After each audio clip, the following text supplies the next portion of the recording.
ఆరోగ్యమే అసలైన ఆస్తి. ముందస్తు జాగ్రత్తలు పాటించడం వల్ల ప్రాణానికి రక్షణ ఉంటుందని ఎమ్మెల్యే బోడి ప్రసాద్ అన్నారు. పెనమలూరు నియోజకవర్గం తాడిగడప మున్సిపాలిటీ పరిధిలోని పోరంకి తెలుగుదేశం పార్టీ కార్యాలయంలో వివిధ రకాల అనారోగ్య సమస్యలతో బాధపడుతున్న 36 మందికి 22 లక్షల ముఖ్యమంత్రి సహాయ నిధి చెక్కులను ఎమ్మెల్యే బోడి ప్రసాద్ అందించారు.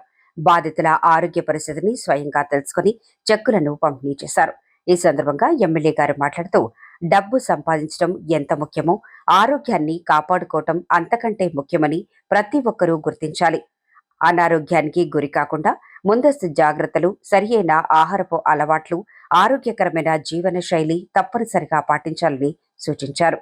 ముఖ్యమంత్రి నారా చంద్రబాబు నాయుడు నాయకత్వంలో ప్రజలకు అవసరమైన సమయంలో సహాయం అందించే విధంగా ముఖ్యమంత్రి సహాయ నిధి సమర్థవంతంగా పనిచేస్తోందని తెలిపారు.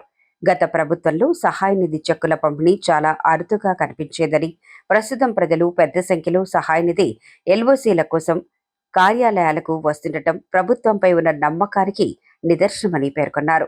అనారోగ్యంతో ఏదో ఒక ట్రీట్మెంట్ చేయించుకొని డబ్బులు ఖర్చు అయ్యి మళ్ళీ ముఖ్యమంత్రి సహాయ నిధి కింద అప్లై చేసుకుంటే మీరు ఖర్చు పెట్టిన మొత్తం ఇవ్వలేకపోవచ్చు, కానీ ఎంతో కొంత మీకు ఆర్థికంగా సహాయపడాలనే ఉద్దేశంతో ఈరోజు కొన్ని చెక్కులు పంపిణీ కార్యక్రమం చేయడం జరిగింది. 22 లక్షల రూపాయల దాకా 36 చెక్కులు. ఇప్పటిదాకా 17,60,00,000 రూపాయల చెక్కులు ముఖ్యమంత్రి సహాయ నిధి కింద మన నియోజకవర్గంలో పంపిణీ చేయడం జరిగింది. ఇప్పుడు మీరంతా ఒకటి గుర్తుపెట్టుకోవాలి, ఈరోజు ఏదో ఇచ్చేసాము, పని అయిపోయింది, మళ్ళీ తర్వాత మన ఇష్టం మనం అంటే నష్టపోయేది మీరు, నష్టపోయేది రాష్ట్రం, నష్టపోయేది మనం అందరం కూడా. కాబట్టి ఈరోజు మీరందరూ కూడా ఆ కృతజ్ఞత తప్పకుండా మీరు మర్చిపోకుండా గుర్తుంచుకోవాలని ఈరోజు చంద్రబాబు నాయుడు గారు మరి మీరంతా ఆరోగ్యాలతో పూర్తి ఆరోగ్యంతో ఉండాలని మనస్ఫూర్తిగా కోరుకుంటూ ఈ చెక్కులు ఇవ్వమని చెప్పేసి మీ అందరికీ కోరటం జరిగింది. గతంలో 14-19 కూడా ఇదే విధంగా అనేక చెక్కులు పంపిణీ చేశాం.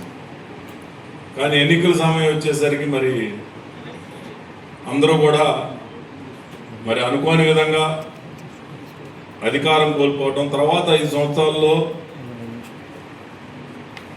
గత ప్రభుత్వంలో ఎక్కడైనా ఒక్క చెక్కు ఎవరికైనా ఇచ్చారో ఒకసారి ఆలోచించండి. ఈరోజు ఇక్కడికి వచ్చిన ప్రతి ఒక్కరిని మేము కాదనకుండా పార్టీయా, కులమా, మతమా ఏది కూడా అడగట్లా. పేదరికంలో ఉన్న ప్రతి ఒక్కరికి కూడా ఇస్తున్నాం.